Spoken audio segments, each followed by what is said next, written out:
All righty, everyone. Welcome. Thank you all for joining the ECE webinar series tonight. It is February of 2022. Can you believe it? We are super excited to be here. And Katerina, we'll go through some audio suggestions here in a moment. Hopefully you can hear me.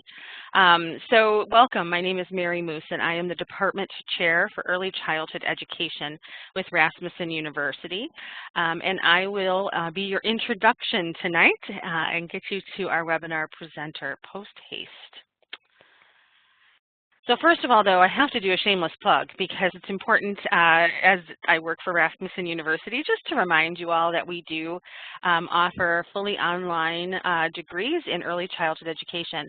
We start with a certificate, we have a diploma, and we have an associate degree, and we have a bachelor completer degree, which means you can come to us with that associate degree or 70 credits and complete your bachelor's degree in early childhood education leadership.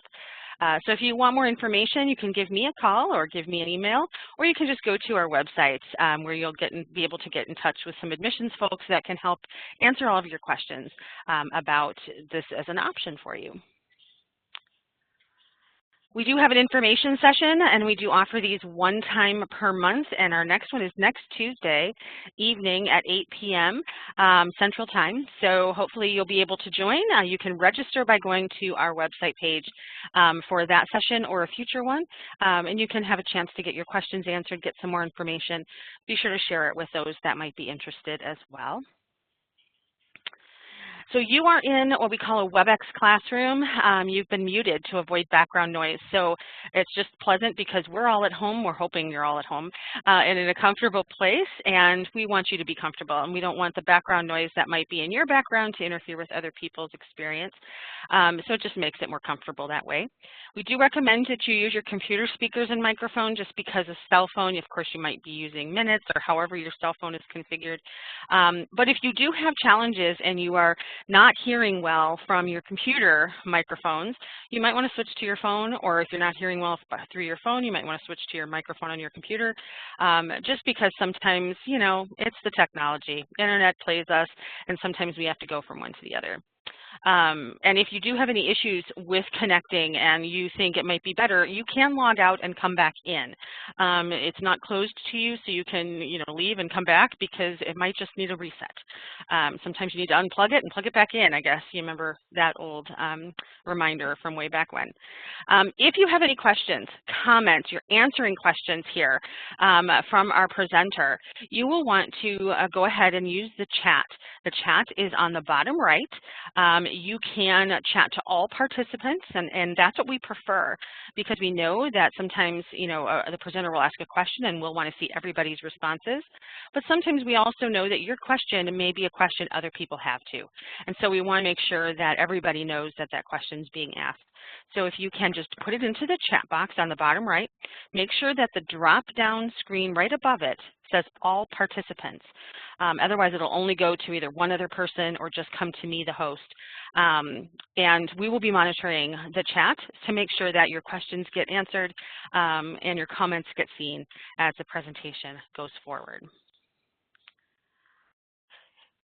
Following this session, within 48 business hours, so typically by the end of the day on Monday evening, barring any catastrophes technology-wise, you will receive a certificate by email documenting your one in-service hour awarded. That email will go to the email you used to register for this session. It does sometimes go to spam, or it does sometimes go to junk mail. We've tried to fix that, but some servers it just happens. So we ask that you check there first if you have not received it, and then email me if you still have not received your certificate by then. And during that time, we also will send you some other information about upcoming webinars. We'll send you some information here about our participating and presenting organization and other things that go along with it. So you'll want to keep your eye out for that email and make sure that you get your certificate. So without further ado, I want to introduce our presenter for this evening, Michelle. And she's got so many things in her bio of things that she's done, including being an author, a book author, as well as other things that I hope I was able to at least capture the most recent things in your bio. You are a content developer, course author, and trainer, and like I said, book author, and you work with Quality Assist and Quorum eLearning. And so I'm going to go ahead and give Michelle the presenter accolade so that she can manipulate our slides and introduce herself. Great, thank you so much. And if you guys will bear with me for 1 second, I am going to pull up our slideshow here. And can you see my screen? Not yet. Not yet. Okay, well, it says you can. Let's see. Let's go back to that. Isn't this fun? Okay, so I'm going to go to share my desktop. You have presenter rights, right? There you go. All right, okay, we're going. I feel good about this. I feel good. All right, now? Yep, now you're good. Yeah. All right. Now I can't see the chat though, Jillian, so you're going to have to be my chat person. You might be able to bring up the chat, Michelle. I think it should drop down for you. If you go way up to the top, there's a little thing that'll drop. And then if you click chat, you'll just want to make sure that you minimize it when you don't need it, because otherwise it shows that little brown box that we mentioned. Yeah. I've got it open, Michelle. But we got you covered. Perfect. Okay. And I'm so glad, Wendy, that you made it. I see that you made it, and I'm happy that you're here. So I am going to start by letting my friend and companion, Jillian, start, and she's going to tell you where we're from. So we're going to let her do that first. Okay. So good evening, everybody, and thank you so much for joining us.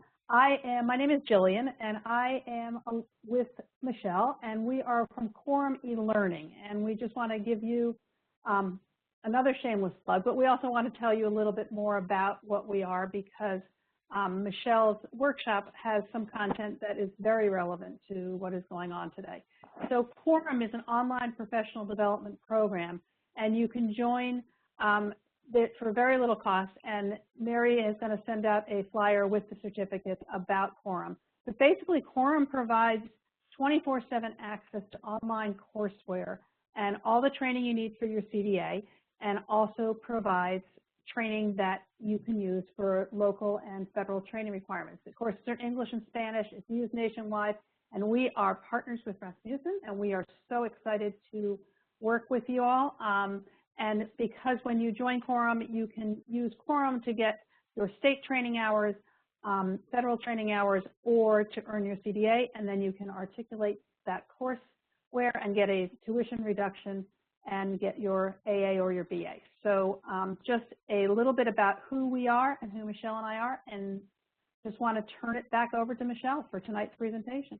All right. Well, thank you very much, Mary. Thank you, Jillian. And I am so happy that you guys are here and spending some time with us this late in the evening. It shows how dedicated you are. My name is Michelle Sacedo, and I'm joining you from South Carolina. And it was sunny. Now it's not, of course, because it's evening. But we're here to talk about Teacher as Shelter, trauma-informed care and education in the aftermath of COVID-19. And I keep putting that word aftermath because I keep believing that we are going to be in the aftermath soon. But as we move through this, I want to talk about what it means to be an early childhood educator in this. And I'm going to share with you a little bit more about this concept of teacher as shelter. But first, I want to start and just find out who's in the room with me. So I saw that you guys had been there and you had put where you're from. But now I want you to share 3 words that describe you. 3 words that describe who you are. And while you're doing that, I'll tell you a little bit about myself. And Mary started this a little bit, but I have been in the field of early childhood for a very long time. I started actually at the age of 13 in my little baby brother's preschool room. and have been a teacher for a long time, a director, an assistant director. As Mary said, I wrote a book called Uncover the Roots of Challenging Behavior, and I do these sort of speaking things.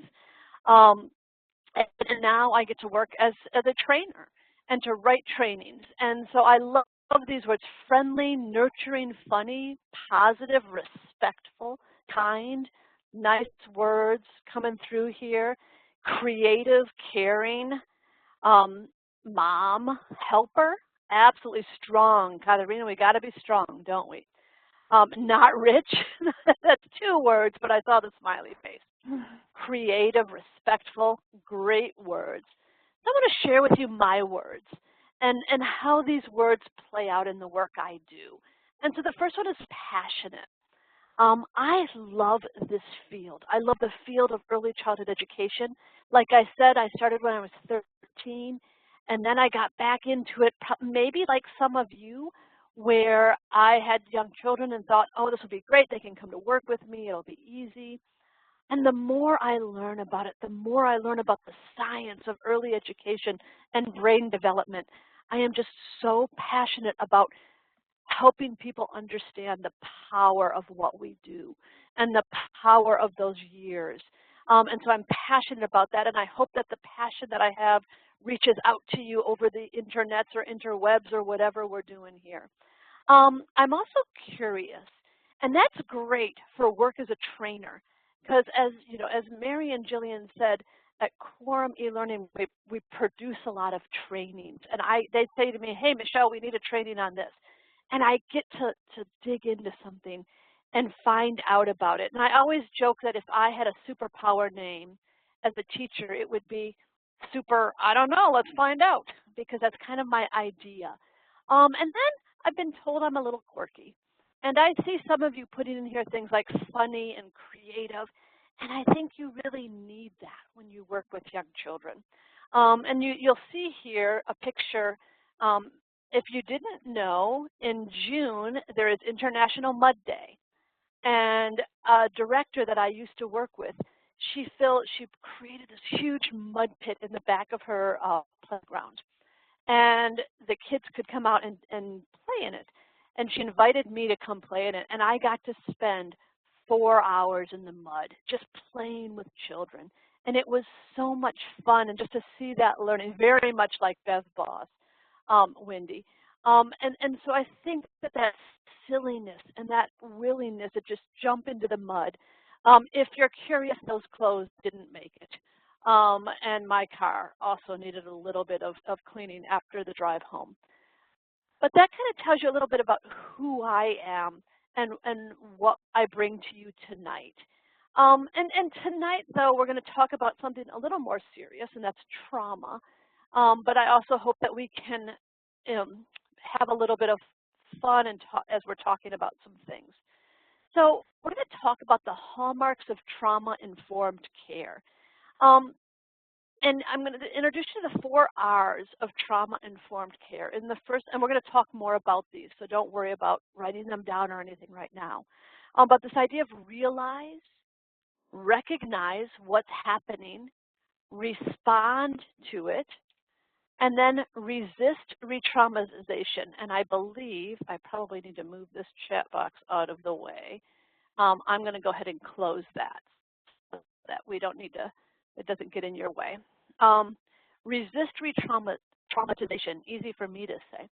And we're going to talk each about these, but I wanted to start with this first idea of realize, and realizing what it is and what trauma is. And if we think about it,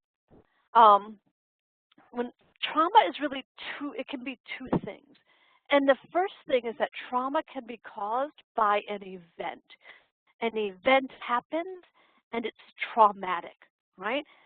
Like a car accident. A car accident happens, and if you're involved in that car accident, it can be traumatic. But trauma can also be caused by being close to an event, not necessarily being involved in it, but the after impacts of that. So that might mean seeing a car accident, or somebody you care about was in one, or you hear about one, or all of those, and especially for young children, both of those, both an event and sort of the after impact of that event can both impact on young children, and especially on young children because they don't have the ability to mitigate some of those effects. Like adults, hopefully we have developed some skills to understand the world a little bit better and to be able to understand that. But when we think about this and we think about what's happening today in our world, it really, there's 4 real ways that what's happening today with COVID and the pandemic are impacting our children. And the first is this idea of media. I read a statistic somewhere, and they were talking about American children, and this was actually from a few years ago. I couldn't find an updated one. But in 2014, they were saying that the average American child has exposure to 4 hours of background TV. And so this idea that nobody in the room is actually watching the TV, but it's just on. And so there's 4 hours of that. And, you know, most of us understand, especially with the news and headlines, that more dramatic headlines lead because it gets more people to watch. And so there's a lot in the news about the horrible things that are happening and how scary it is. And young children, if they're in that space, are hearing that. And that can cause trauma because, again, they don't have the ability to say, oh, okay, but I'm safe right now. Or, ooh, that's far away.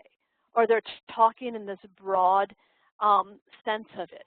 And so this idea of that background media is one way that trauma, that children are being exposed to trauma. Another one is that we just have exhausted caregivers right now. Families, teachers, there's a lot happening. And so, you know, all of that, you know, the adults in these children's lives are also dealing with their own trauma. And so people are just tired, and it's hard to be able to be present to children and to help them work through some of these things that they're communicating or some of these things that they're showing. And so that can really have an impact on young children too, because as we know, young children are egocentric, right? And so this idea that they think that they caused this, or they think that they're the reason that mommy's so tired, or they're the reason that grandpa is worried about this. And so that can really cause trauma as well. And then, of course, there's sickness right now. I mean, people are getting sick, and we have especially seen with this latest surge and wave that a lot of people are getting sick. And so children are going to experience that, right? They're going to see that their caregivers don't feel well.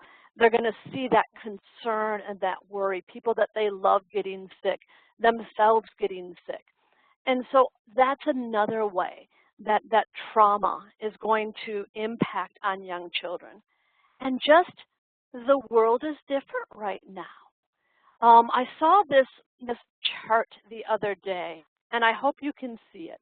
But I saw it shared, and it's called the last normal school year. And it talks about the last time that children were in school, that it was just a normal school year. They went to school. They didn't have to wear masks. They didn't have to worry about quarantine. They didn't have to worry about teachers being sick or worried and all of this. And for children who are in 4th grade right now, that last year was grade 1. For children in 3rd grade, that was kindergarten. Right, Morgan, when a cold was just a cold. You know, and for children who are in 1st grade, they've never known sort of normal school.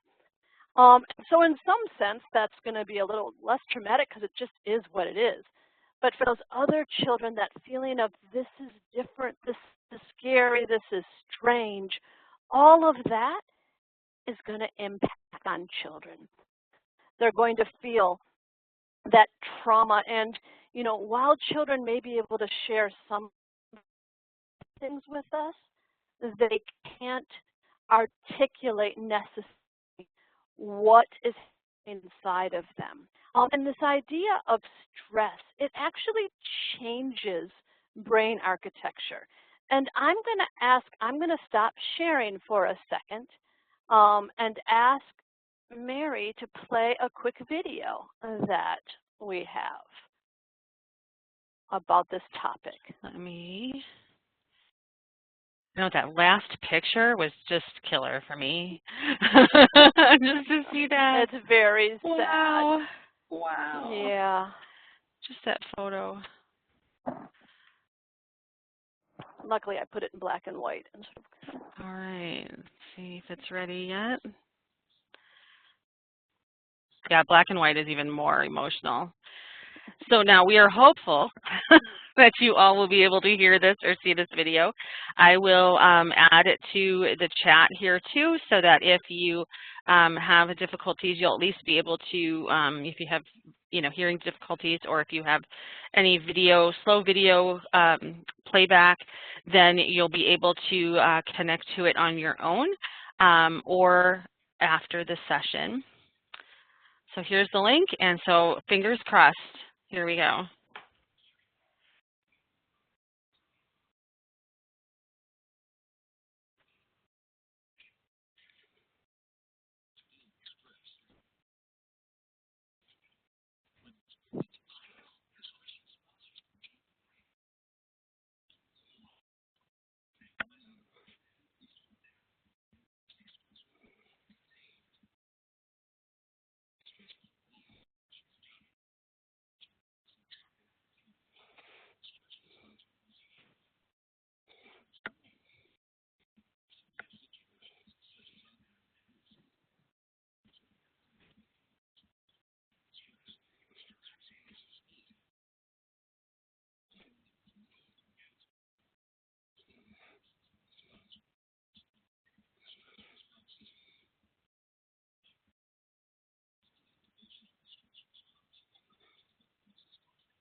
Okay, I'm going to give you back the ball there. And just so everyone knows, you can find these videos not only on YouTube, but you can find them as well on the Harvard Center for the Developing Child site. So if you are so interested to look at even further videos, I encourage you to do so. It really is. I was going to also give that a little bit of a plug. It's an amazing resource. It's got really good information to share with colleagues, to share with families, to look into yourself. It's a very good resource, the Harvard Center for the Developing Child. And I think that's really important, you know, this idea of toxic stress. And I don't know if you had the same reaction I do when I see that video, but that, like, just that sound of that heartbeat, and I start to feel myself get a little, my adrenaline works up a little bit. And, you know, if we think about that chart that I shared about the last normal, and normal is a word I don't like very much, but I get what they're saying, and that the last school year that didn't have this level of stress, that a person who's going into second grade has never had that school year. And that means that if we, you know, we understand that brain development happens, and that so much brain development happens in that first 5 years, and a child who's 5 now has never had a school year that doesn't have this elevated stress. And that really tells us a lot about what's happening with children and what we need to think about. And so, I really think this is also a really helpful, just quick graphic to show about this idea of development.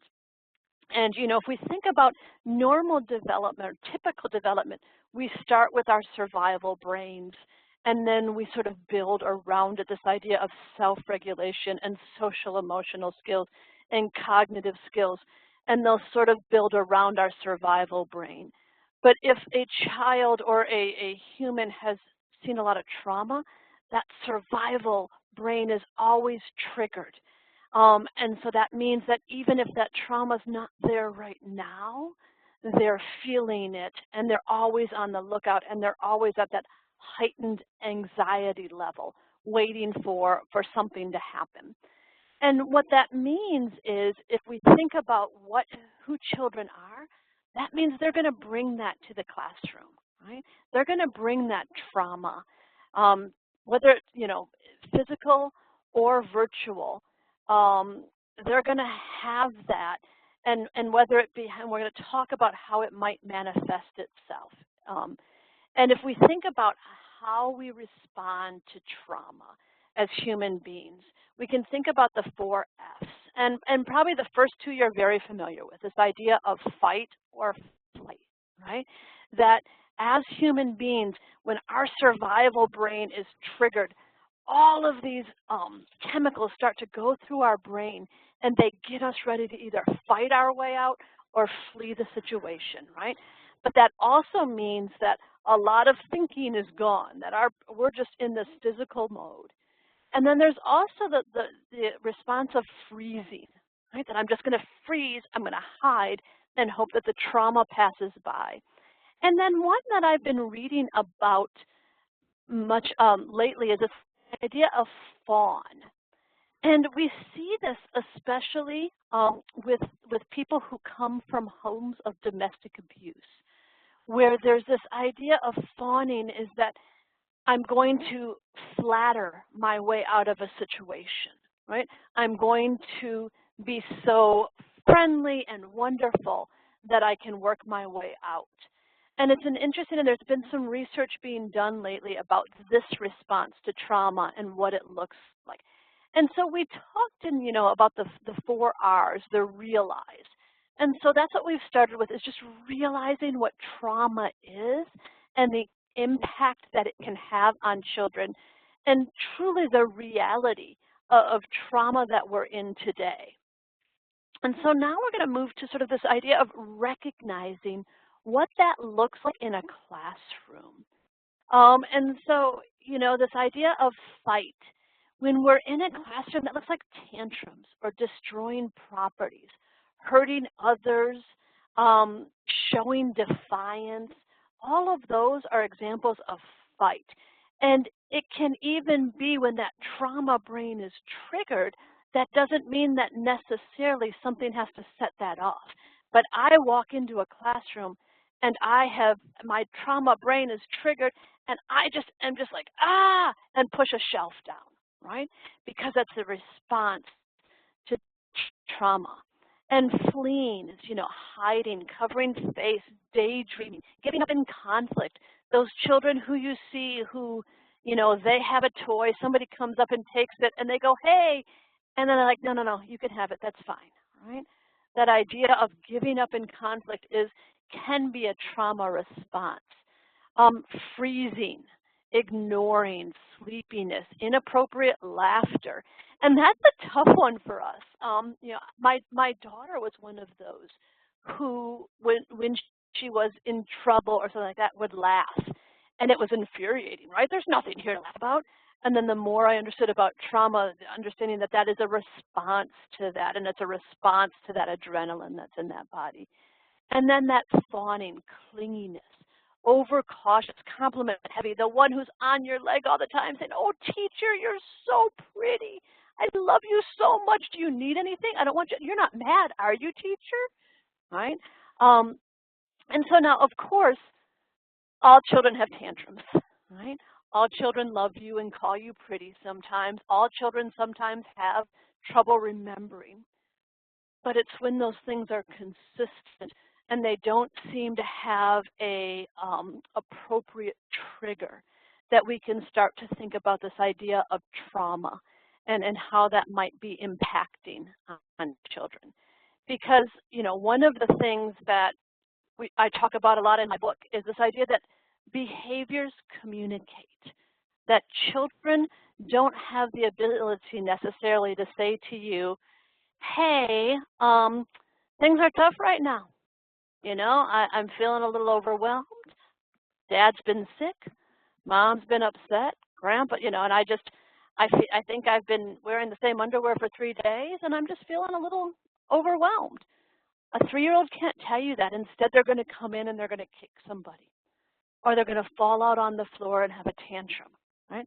And that is their way of communicating to you. And so as teachers, it's up to us to recognize, okay, what are these behaviors communicating? And then what do I need to do to address what's happening behind that communication? These are great images, aren't they? I think they're just stock photos somewhere I found.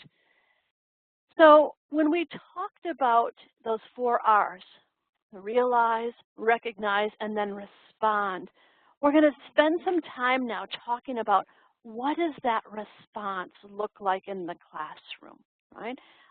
You know, unfortunately, most of us don't have the ability to change children's home lives and to fix all that, but what we can control, we should control. And I think Wendy put this earlier, this idea of when we think about responding, it's about flipping this brain development back. And we do that by helping children feel safe. They need to feel safe, and we do that by being responsive and predictable. And when I talk about curriculum and sort of what we talk about in early childhood, it really is this idea of it's the learning classrooms we create.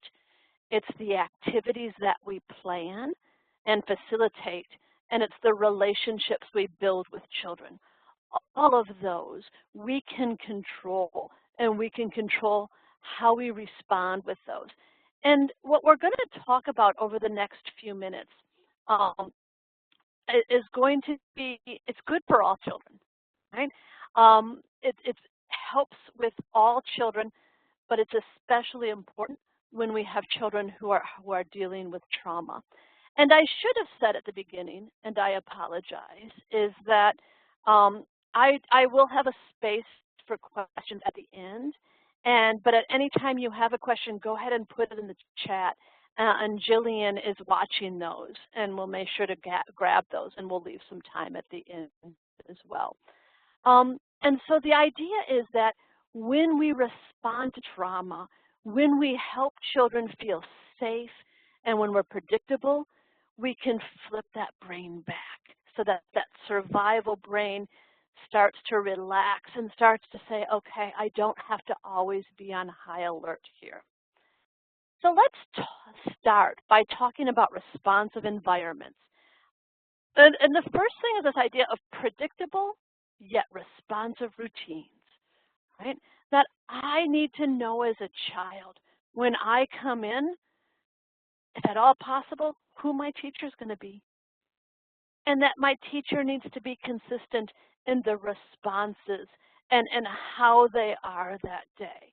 And I need to know that, okay, I come in and breakfast is happening, or I come in and we do this, or, you know, that whole idea of the routine is the same.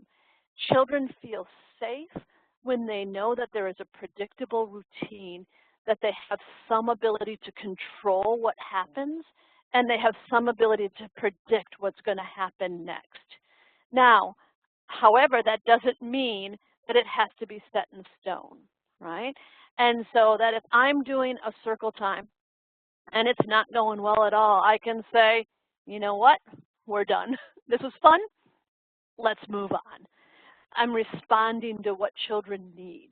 I had a classroom that was just, it was a very active classroom. And most of my teaching I did in Michigan. And so there were days that, there was weeks that we couldn't go outside because it was below zero. But then those days would come and there was the sun and it was almost 25 degrees and we're like, let's go outside, right? Responding to those needs, responding to what children have. And just to be aware of, what children are telling you. Somebody mentioned earlier about Bev Boss, and I had the incredible honor to go and spend some time with her and in her center in California. And she tells this story of the way that she would transition children to story time was she would pick the book that she was going to read that day, and she would walk through her center singing the story time song. And when she got to the story carpet, she would sit down, she would turn around and sit down, and whoever was at story was there. And, some children would still play and not come to story time, and those that were there would hear the story. And she once did that and turned around, and there was no children there. And she said, at first I felt hurt, and I got to get these children to story time. And then she thought, no, this is what they need. And she put the book away and went to continue to play with them, right? Predictable but responsive routines. Integrating nature. This idea of, if you've got a chance to read Richard Lou's book, Last Child in the Woods, but talks about that power of nature. And, what can we take out of our classroom that's plastic, or what can we put in that's more natural? What can we have in there that's interesting for a child to experience? And then at the same time, what can we take outside? Especially with COVID, there's just this sense of when we're outside and we can run free and we can have the air. And just this, as much as we can, taking children outside and then also bringing nature in. I saw an amazing block center once where they had taken out much of the blocks and just put in sticks and rocks and planks and all of that, so that children could experience that. And then also just giving children a chance to process reality. Sometimes our inclination is to protect children, to hide things and make it feel normal. But they need the opportunity to process what's happening in the world. And so, I love this picture of, teaching, having masks in the pretend center that they can put on animals, teaching them not to share them, of course, but being able to process this reality, having children's books that talk about things that say, it's okay to be a little anxious. Here's what we can do, right? So we talk about these responsive environments. And I love this quote. So you'll see that I put some quotes in here. I live in a very small little condo, and so I can't collect things, but I can collect quotes, and so I do. But I love this discover the power of your environment to harm and to heal. And just, as you're looking around your classroom and saying, is this a place that feels safe? Is this a place that says, come in, rest, be comfortable? Is this a place that has beauty in it and that has calmness? And so you think about that and looking at your environment through that lens, it helps children process that trauma when they have those opportunities. And then let's talk about responsive experiences, the experiences that we plan for children. And the first, of course, is play, giving children lots of opportunities to play. We could do a whole webinar. I have done a whole webinar on play and what that looks like and why that's important. But just giving children the chance to work their feelings out in play and to have choices of how they use materials. And then this idea of 100 languages, giving children the opportunity to express how they're feeling through journaling, through books, through chalk, through drawing, through clay, but just giving them lots of opportunities to express themselves. And then this idea of active learning. And when we think about active learning, it's, I want to really talk about what this looks like, because children are active learners. It means they don't learn by sitting and listening. It's hard for you to sit and listen to me speak. But when we talk about measuring active learning and what that looks like, I really like this quote from Kenneth Fox. Focusing on learning while impacted by trauma is like trying to play chess during a hurricane. This idea that, when we focus too much, we try to get children to focus all this on academics, and we really are asking them to play chess in a hurricane. And I told you that I would talk about this idea of teacher as shelter. And it's really about this quote, this idea that as teachers, if we're in the midst of a hurricane, we can be that shelter. And our classrooms can be that shelter. And so active learning, I've come up with an acronym that helps us really measure if something is active learning in the classroom. And the acronym is HOMES, HOMES, which is also, as you guys are probably well aware from the Midwest, the 5 Great Lakes, Huron, Ontario, Michigan, Erie, and Superior. But in this case, the H is for hands-on. Are the experiences that we're planning for children giving them real materials in their hands that they can manipulate and explore? Are they open-ended? A lot of times we give things to children and we say, here, do this, right? Instead of saying, here, show me what you can do. Amaze me. Create something new, right? Not only with materials, but in how we ask children to think. The N is for meaningful. This idea that we need to connect things to children's lives. This is a picture I took in a classroom, and the teacher had asked families to take pictures of their homes and had put them on blocks and then put them in the block center. So that when children were building, they were building their neighborhoods. They were building what they're familiar with. They were connecting things to their lives. And so a lot of times when we think about things like themes and we say, well, it's February, so I need to talk about Arctic animals. Well, children don't have those experiences, so that means that the teacher is just giving them information about Arctic animals. Instead of saying, what's outside? What can we talk about that's connected to you that you can contribute to the learning? And the E is for engaging. Just like we want hands-on, we want brains on. We want to give children interesting things to think about, interesting things to consider. Not just questions like, hey, what does a cow say? Or how many are there? Or what letter is this? But how did you make that happen? What do you think will happen next? What's gonna, if we all woke up tomorrow and we had wings instead of arms, what would we be? Right? Giving them interesting things to think about. And then the S is for sensory oriented. This idea of engaging children's senses. And I look at this scale of active learning as a 5-point scale. And whenever I write a curriculum idea or I plan something, I think about, okay, is it hands-on? Is it open-ended? Is it meaningful? Is it engaging? Is it sensory-oriented? And not everything is going to be a 5, but most activities, if we value children as active learners, need to be at least a 4 or more as we look around our classrooms and plan these activities for children. And then the last thing when we talk about responsive experiences is this idea of incorporating movement.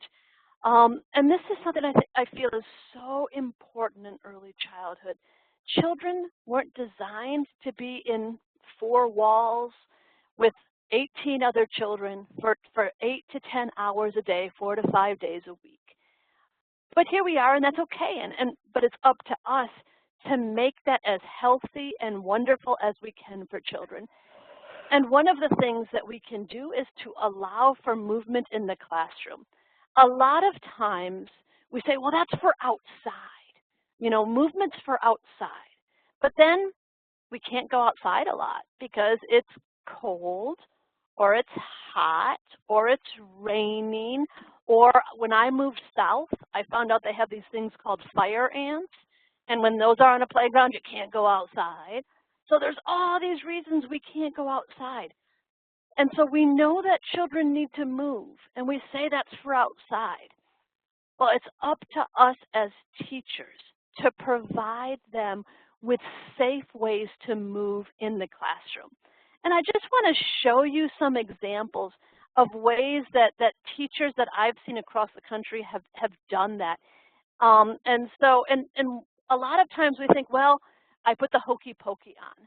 But what I want you to challenge is to set up a movement center where a child can go and just move without a teacher having to lead the activity. So this was a school in Colorado, and they had they had fires, and they couldn't go outside. They had wildfires, and they couldn't go outside for a long time, and so they hung beach balls from their ceilings so the kids could jump up and hit them. And here was just a toddler room where they turned a box into a basketball hoop, and they had rolled up paper, and the children could just shoot. And so when a child wants to throw a shoe, we can say, oh, buddy, nope, throwing a shoe's not safe. Come over here. You can throw this, right? This is safe. This was a teacher in Ohio who made yoga mats out of sticky tape paper. And she just had yoga poses there, and the children could go and do the poses on the yoga mats. And then here was something, this was something that I did in my classroom. And we had a fake running machine here, a treadmill, and used, again, tape and put this up. And the kids could go and they could run on the treadmill if they wanted to run. And it was a safe way to redirect children's behavior and say, oh, running's not safe. Come on over here. You can run this. You can run here, right? And then here's what I love from outside, because this is just a great using materials that families can send in and just wonderful things you can do. And I've seen these inside classrooms as well. Not as much of the noisy stuff because that can be a little problematic, but little things that children can do inside. So as we think about this idea of how are we creating environments and experiences that set children up for success and don't re-traumatize by asking them to do things they're not capable of doing. And so we're going to talk about one more aspect of this, and this is us as teachers, right? That we have to be safe and predictable. And part of this is creating a sense of belonging. Every child deserves to walk into a classroom and see themselves reflected there and feel like they belong. And I love this juxtaposition of fitting in versus belonging. And fitting in is saying, hey, here's who we are here, and this is what you need to do to be accepted. And belonging is saying, hey, you're pretty cool. I know you, I see you, and I value you, right? And I love, this quote about inclusion is being invited to the party, acceptance is being asked to dance, and belonging is being allowed to dance like no one is watching. And so as we think about this idea of our classrooms, how are we sending those messages? How are we saying to children, I see you? How are we saying to children, I value you? And how are we saying to children, you belong here? I was reading a book once, and they were talking about that it was an elementary school, but they had done a staff training, and they had put every child's name on a piece of paper in a gymnasium. And they gave each staff person 5 stickers. And they said to them, okay, put a sticker on the 5 children that you remember having an interaction with in the past week. And so they did. And they went around the gym, and there was some kids that had lots of stickers. And there were some kids that had a few, and there were some kids that had none, that no staff person could remember having had an interaction with them that week. And when you think about this idea of I see you, I value you, and you belong here, you know, it can be really easy, those ones that are all over you and love you and all of that, that's, you know, it's an easy child to remember, to give that attention to. And also sometimes we know the ones that have the challenging behaviors. Those are sometimes easy, like, oh, that's right, I have to give them positive attention. That's right, right? But when we think about sort of the freeze or that flight aspect of trauma, those are also the ones that we have to seek out and make sure that we're sending those attention to and giving that attention to. Oh, all right, so now I want us to do a little activity, and it's about getting ourselves into a space where we feel that we can be this safe and predictable. And so it's just a quick activity. Give yourself a high five. And so if you think about it, the first one is to picture a child that's important to you personally. Could be your own child, could be a godchild, a sibling, a neighbor. But just in your head, picture that child and what you would want from them, for them in a classroom. And then give yourself an affirmation. You know, it sometimes can feel overwhelming, but to walk up and say, nope, I can do this. I'm a good teacher. I'm a caring human being. All those words that you were saying at the beginning, like, use those to give yourself an affirmation. Center yourself, and whatever that means again for you. It could be some breathing, it could be a yoga pose, it could be a quick prayer. Whatever it is that sort of gets you centered. Then take a deep breath and exhale it out and smile, right? Because what we know about the body and chemistry is that even a fake smile can do some stuff to put us in a good space. And so let's just do that really quick. And I know I can't see you, but I have complete faith that you'll do this. So just do it with me. Picture a child who's important to you.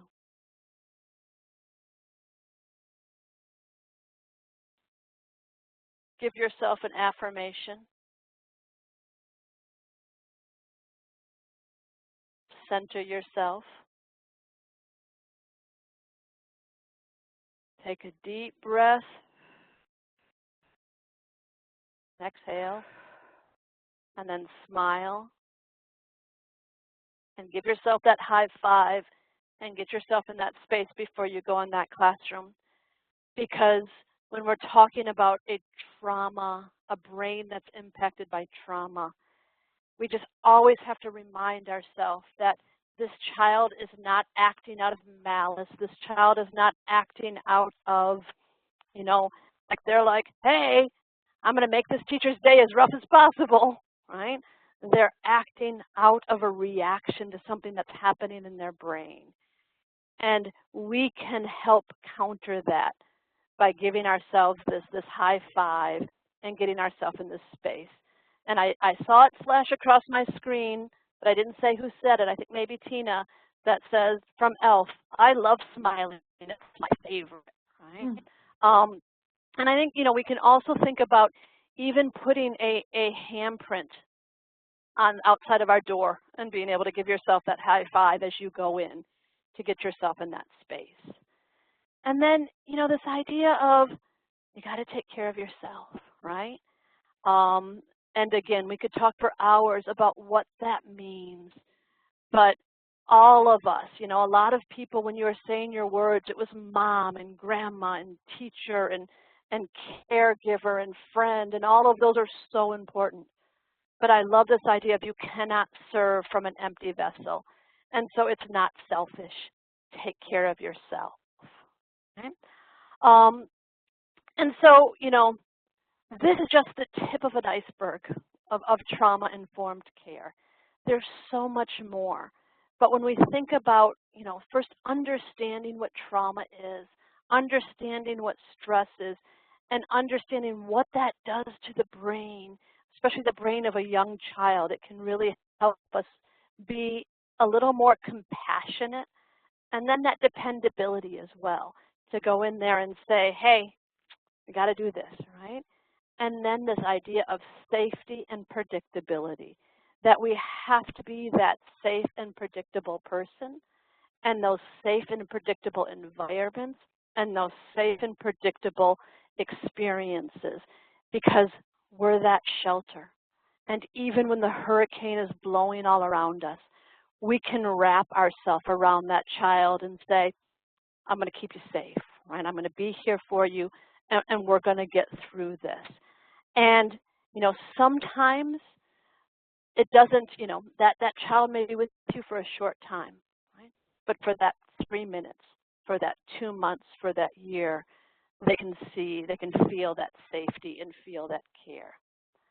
And so there's a couple minutes here that we can take for questions or comments. And then I will also, after this slide, I'll have some contact information for Jillian and myself that you can reach out as well with other questions or comments, or if you want anything follow-up.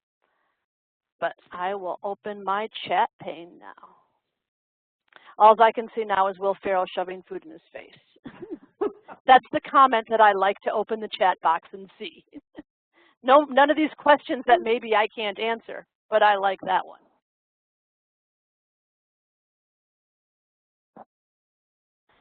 Questions, comments? She said at 8:30 on a late school night. Oh, my watch is talking to me.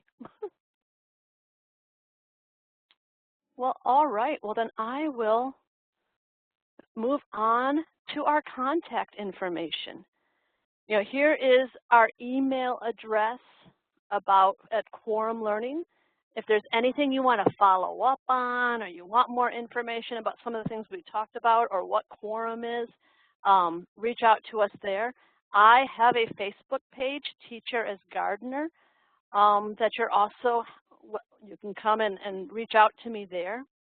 But I just, this is an artist that I really like, Brian Andreas. And he said, I love this quote, anyone can slay a dragon, she said, but try waking up every morning and loving the world all over again. That's what takes a real hero. And I started this by telling you how passionate I was about this field. And the more opportunities I get to spend with people, the more early childhood professionals that I talk to, it really is even more awe-inspiring, because, you know, you get spit on. You get teachers or other, you know, parents that are fussing at you because you lost a sock that you're pretty sure the child didn't wear in anyway. And yet every day, teachers across the country wake up every morning and choose to love the world all over again. And that's what a hero is. And I so appreciate you. I appreciate the work you do. And I know I speak for Jillian and all of Quorum Learning when I say that. So thank you guys very much for your time. And I believe we are right at 8:30. You are, you're good. This was amazing. It was beautiful. Just and the tips and strategies that you gave to remember the handprint is such a lovely idea. And I am a firm believer that you can't take care of the children if you can't, you know, if you're not ready, if you're not present, you can't take care of the children either. So they rely on us to support them. So this was lovely and wonderful. Thank you so much for coming and presenting the session for us. You're very welcome. It was delightful, and I just already liked your page. I'm following you on Facebook, and so I'm sure any of you, if you follow me on Facebook, you'll end up seeing shares from your side, I'm sure. So thank you so much, everyone, for coming tonight. I hope you have a great evening, a beautiful weekend. Keep in mind the email will show up in your email box that you registered for the session with within 48 business hours, which means by end of night on Monday, you should receive it. Double check that spam and junk folder just to be sure if you don't see it right away, and give me an email if you need me to resend it. Thank you so much, everyone. Have a great evening. Thank you, Michelle. Thank you, You're welcome. Jillian. Thank you for having us. We're so happy you were here, and we hope to have you back in the future. All right. Talk to you guys later. Bye, everyone. Bye-bye.